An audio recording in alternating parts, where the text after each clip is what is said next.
You're listening to the Everything Jewish 10 Minutes at a Time podcast, where you'll learn about every Jewish topic imaginable in about 10 minutes.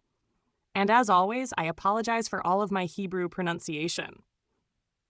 I know I'm going to pronounce Hebrew words wrong, so instead of getting annoyed, I give you permission to laugh at how I say things. Today's topic is the mikveh. Now, if you're picturing a hot tub or maybe a secret Jewish swimming pool club, slow down. The mikveh is one of the oldest and most important ritual practices in Judaism, but it's also one of the most misunderstood. Think of it as the spiritual equivalent of hitting the reset button on your phone when it freezes, except instead of fixing Instagram, you're refreshing your soul. The mikveh is about purity, new beginnings, and transformation. It has been central to Jewish life for thousands of years, and while its uses have changed over time, it still plays a major role in Jewish practice today. So, what exactly is a mikveh? At its simplest, a mikveh is a pool of water used for ritual immersion. But this isn't just any water. According to Jewish law, a mikveh has to be filled with living water, meaning it comes from a natural source like rain, a spring, or groundwater. You can't just grab a garden hose, fill up your bathtub, and call it a mikveh. Sorry, DIYers, it doesn't work that way. The requirements are surprisingly technical. The mikveh has to hold a certain amount of water, be built in a permanent place, and the water has to flow in naturally. Basically, ancient Jewish engineers had to get creative to make this happen long before plumbers and Home Depot existed. Even today, constructing a kosher mikveh is a big deal, often one of the first projects Jewish communities tackle when they're starting out. That shows you how essential it is. It's up there with building a synagogue and getting a bagel shop nearby. But what if you don't have a permanent mikveh nearby? Jewish law makes room for that. Natural bodies of water like oceans, seas, rivers, and lakes can serve as kosher mikvaot, provided they meet the halakhic requirements. The ocean is always a safe bet. It's vast, naturally filled, and constantly replenished. Rivers and lakes are usually fine too, though some rabbis raise questions about very fast-flowing rivers. Natural springs are considered especially ideal, since their water is both fresh and flowing. In fact, Jews throughout history often relied on these alternatives when a constructed mikveh wasn't possible. There are stories of Jews in Eastern Europe cutting holes in frozen rivers just to immerse, showing how committed they were to keeping the tradition. So while today many communities have beautifully built mikvaot, the idea of nature itself as a mikveh is just as old and still valid. It's one more way Judaism adapts while staying deeply rooted in its original principles. Now, why would anyone go into a mikveh? Historically, there were lots of reasons. In the Torah, immersion was required for people to become ritually pure after certain things, like contact with a dead body, recovering from skin diseases, or even eating certain sacred foods. The priests who served in the temple had to use the mikveh to maintain ritual purity. Think of it like the spiritual security checkpoint before entering God's house. You couldn't just walk in unprepared.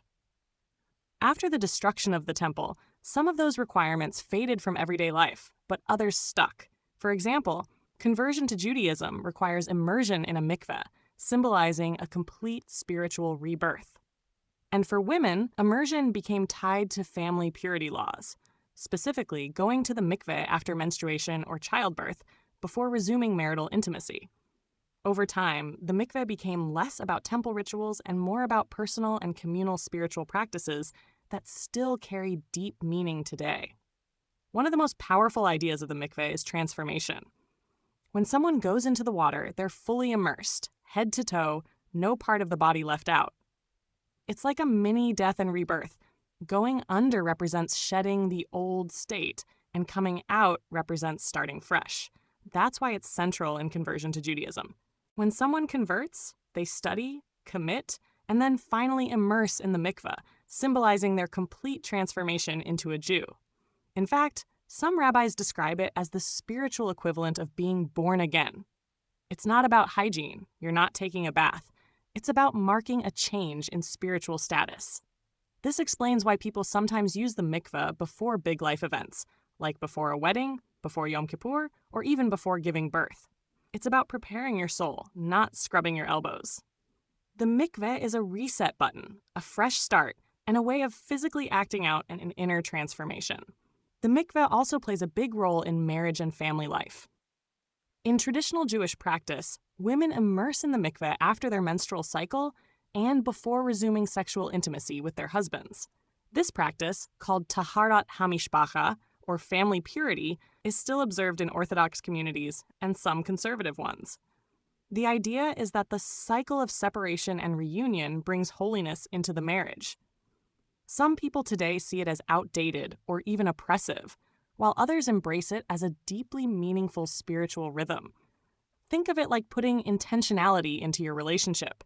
It forces a couple to have periods of separation and then reconnect, which some say strengthens their bond.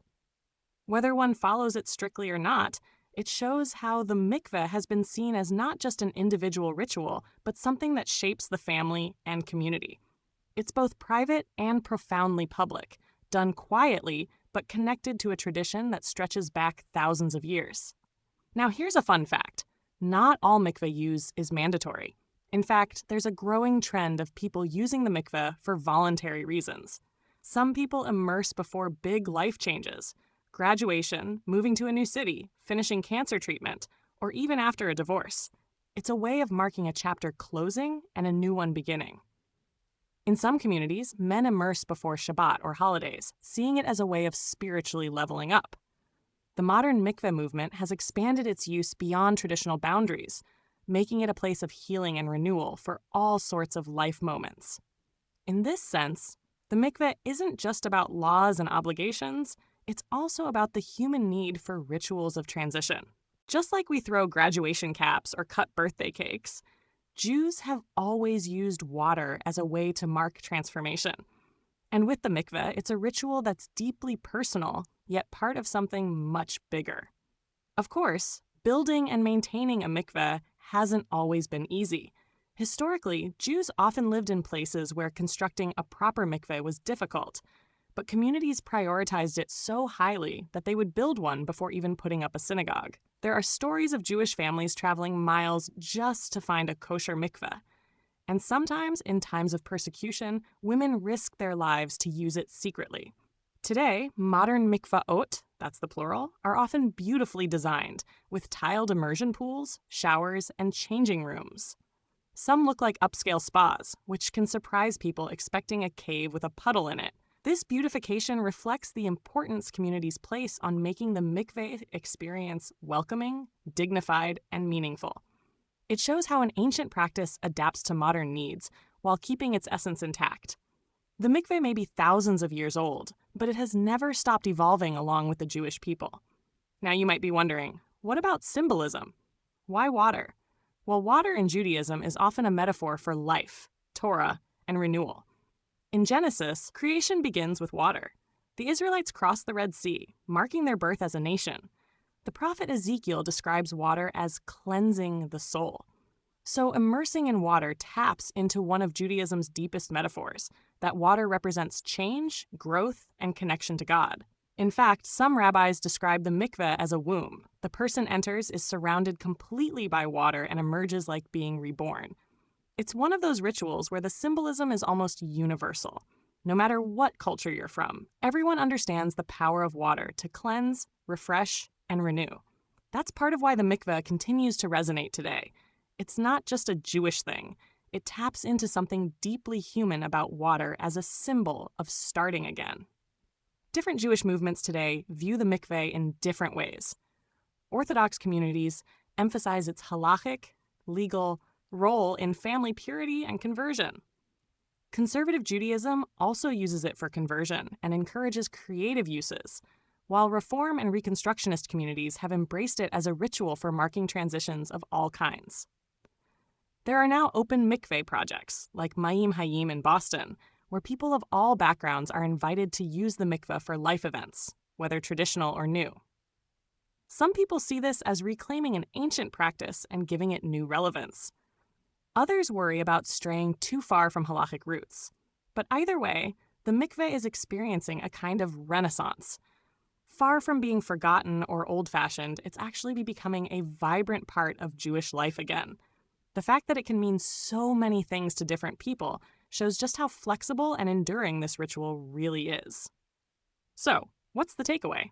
The mikveh is much more than a pool of water.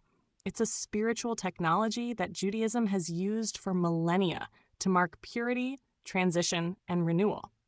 From temple times to today's community centers, from strict halachic observance to creative modern uses, it has always been about transformation.